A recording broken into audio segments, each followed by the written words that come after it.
Hey everyone, welcome back to Couch Conversations with Sasha Love. I'm your host, Sasha Love, and I wanted to go ahead and dive in and just have a very informal conversation about toxic positivity. So, one of the things that I've been working on personally is this idea of having a healthier mindset. Where this kind of all started was was not too long ago, maybe I would say like a few months ago, kind of towards the end of last year after visiting some family in the beautiful island country. I had an awakening of some sort, for lack of a better word. I had this moment where I was like, things have to change. Things need to be different. I can't continue to walk through life feeling like God's forgotten daughter or God's stepdaughter. I can't continue through life wondering if I'm worthy or ever worthy of good things happening to me. I can't continue going through life always expecting the worst, being comfortable with the worst outcome, being comfortable with things not going my way, or even more so, just getting comfortable with despair, with sadness, with loneliness, with a lack of peace, a lack of wholeness. So I set that intention at the end of last year, and in the beginning of this year, 2023, I knew things had to change. And when I say things had to change, it wasn't that I needed to radically do something totally different and flip my life upside down and go to a different country. It was more of I needed to work on the inside. I needed to do more work on the inside to figure out how life needed to change for it to be better. What do I mean by better? For me to have more joy, more peace, and just a sense of contentment in life. So I started reading a few books. I started having healthy conversations with people close to me, and slowly but surely I'm noticing some changes and some shifts in the way that I think about things and the way that I view things. And one of the words that came to mind during this mindset shift, or actually during this journey of mindset shift, is positivity. Now, I know we are no stranger to the word positivity, but in this journey, I was thinking about positivity versus the healthy positivity versus the toxic positivity. Healthy positivity is learning how to place more emphasis and focus on the good in life.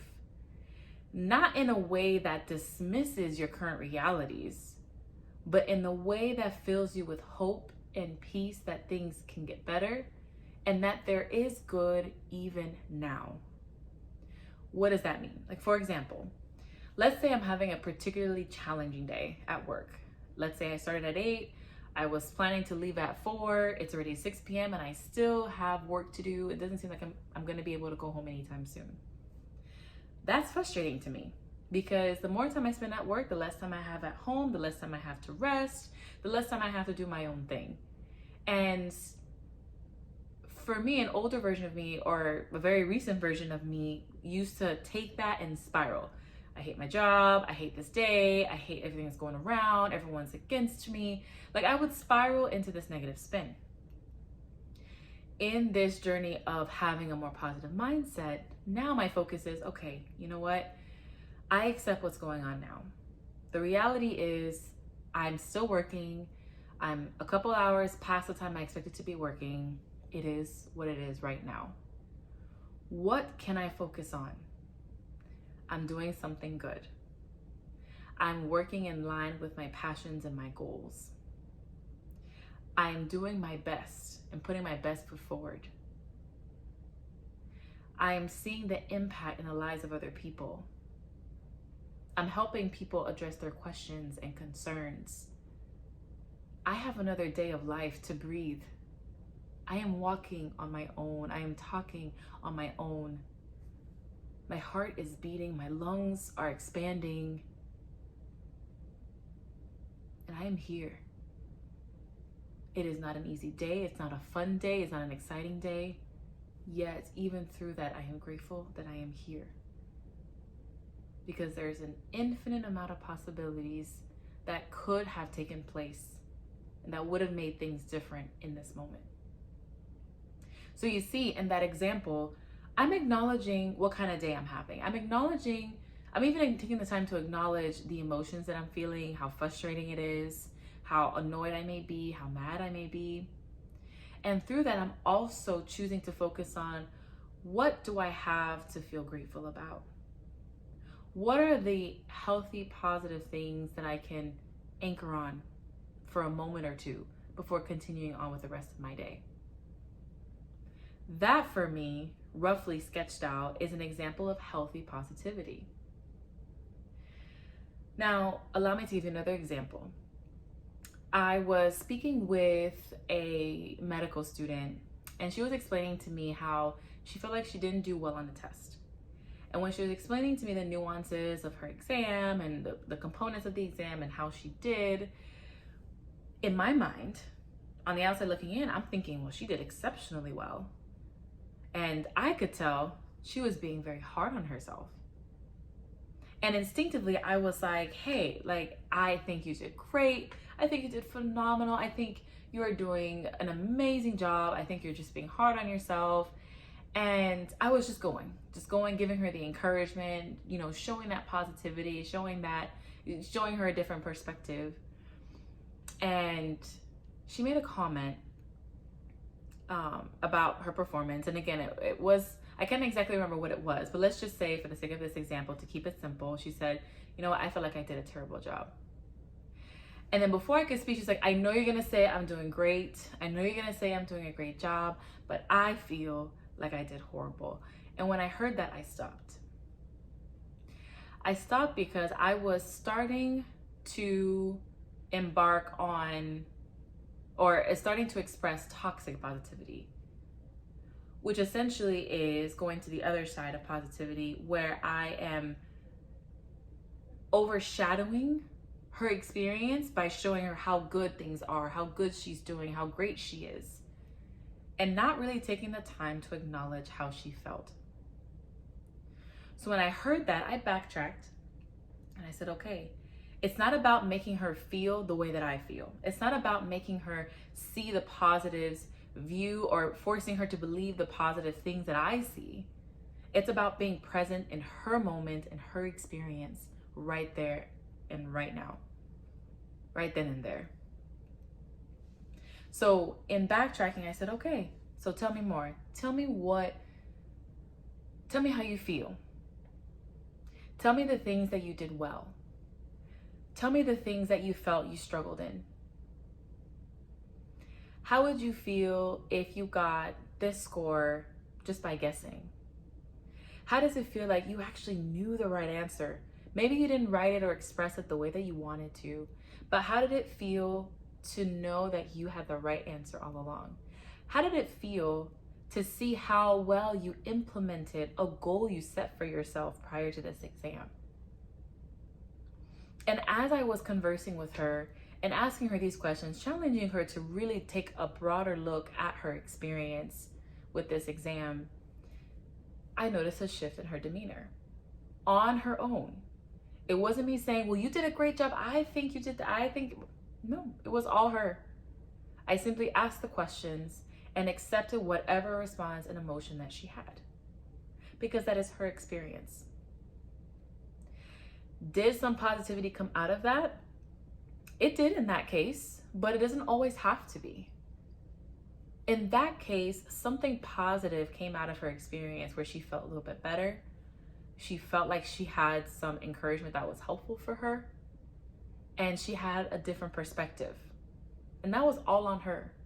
That was all her experience, all her doing, and her relationship with positivity in her specific situation. So those are kind of my two examples. One is an example that I gave about myself on a hard day, focusing on the good while still acknowledging and accepting my present situation, how I'm feeling, and the nuances of that. And the second example, I gave you two views, one of where I was leaning towards toxic positivity and just saying, forget all that stuff, just be positive, you did great. And then I also showed the shift towards healthy positivity. Again, the reason why I brought this up is because in my experience through healing and growth and all of these things, I've often encountered people who would say things like, it could have been worse. Or just be grateful. Or just be happy. Do you know how many people wish they were where you are? Or count your blessings. Or focus on only the good. Now, while all these comments typically come from good places or can come from good places, they often aren't helpful when I'm going through a challenging time.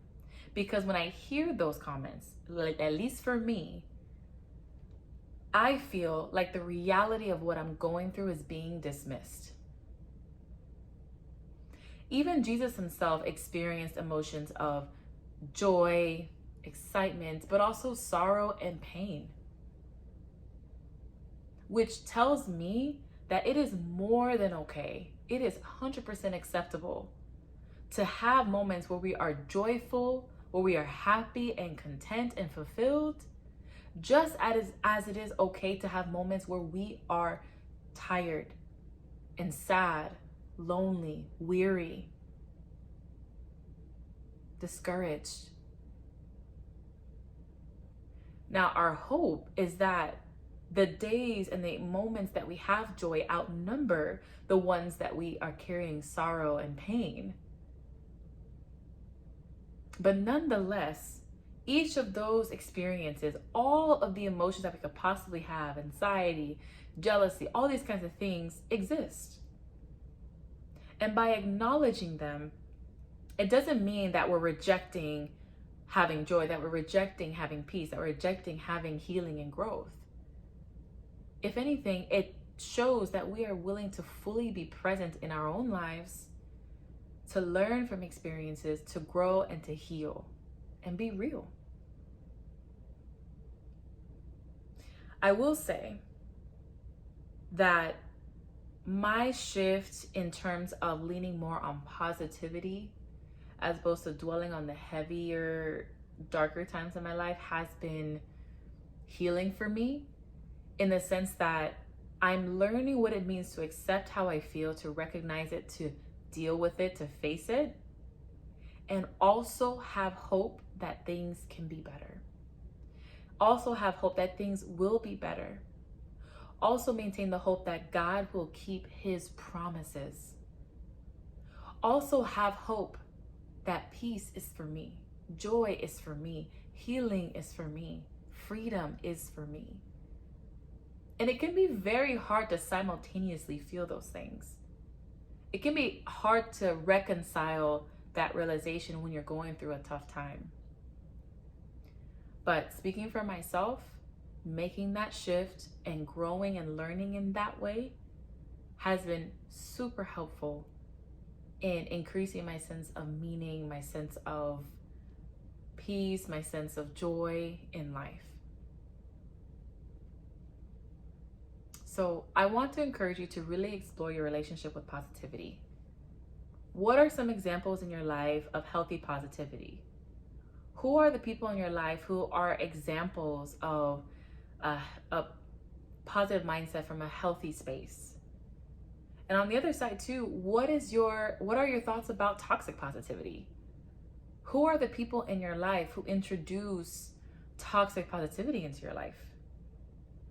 How do you navigate that space when you're having a really tough time, you really want to vent, you really want to share with someone what's going on, and instead you're just getting this wall of positivity? How do you navigate that? If you want to hear more about this topic, or actually, I'm thinking that I may expound on this a little bit more, maybe in another episode, but let me know what some of your thoughts are about this. Toxic positivity versus healthy positivity. How has positivity played a role in your healing and growth? How has your relationship and positivity changed when you're in a mountaintop experience versus a deep, agonizing valley experience? I'd love to hear from you. As always, you can reach out to me via email or through my Instagram handle. All the information is below and also at the end of this video. And as always, if this video was helpful for you, please share it with a friend, like and subscribe. And I look forward to seeing you next time by God's grace. Take care.